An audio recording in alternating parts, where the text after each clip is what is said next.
திருத்தணியில் ரயிலில் நடந்த சம்பவத்தை பற்றி போலீசார் தகவல் தெரிவித்துள்ளார்கள். திருத்தணி ரயில் நிலையத்தில் தாக்குதலுக்கு உள்ளான சகோதரர் சிராஜ் நலமாக உள்ளார். அல்ஹம்துலில்லாஹ். அனைவருடைய பிரார்த்தனையும் வீண் போகவில்லை.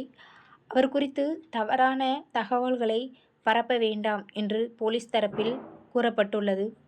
நேற்று போதையில் ரீல்ஸ் மோகத்தால் நடத்தப்பட்ட தாக்குதல் குறித்து தமிழ்நாடு காவல்துறை தெளிவாக விளக்கம் அளித்துள்ளது.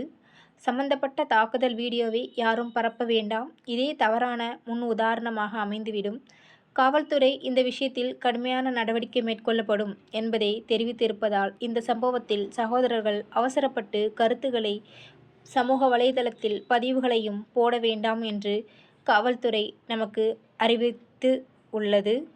மேலும் ரயில் பயணத்தில் சாதாரணமாக சிராஜ் பார்த்ததை முறைத்து பார்க்கிறாயா என ஏற்பட்ட வாக்குவாதத்தில்தான் தாக்குதல் நடந்துள்ளது.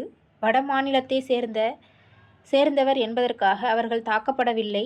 பட்டா கத்தியுடன் சிறார்கள் அவர்களது வீட்டிலிருந்தே எடுத்து வந்ததாகவும் விசாரணையில் தெரிய வந்துள்ளது.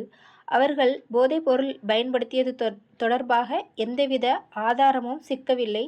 தொடர்ந்து விசாரணையும் ஆய்வும் நடைபெற்று வருகிறது. கூர்நோக்கு இல்லத்தில் 3 சிறார்கள் சேர்க்கப்பட்டுள்ளனர்.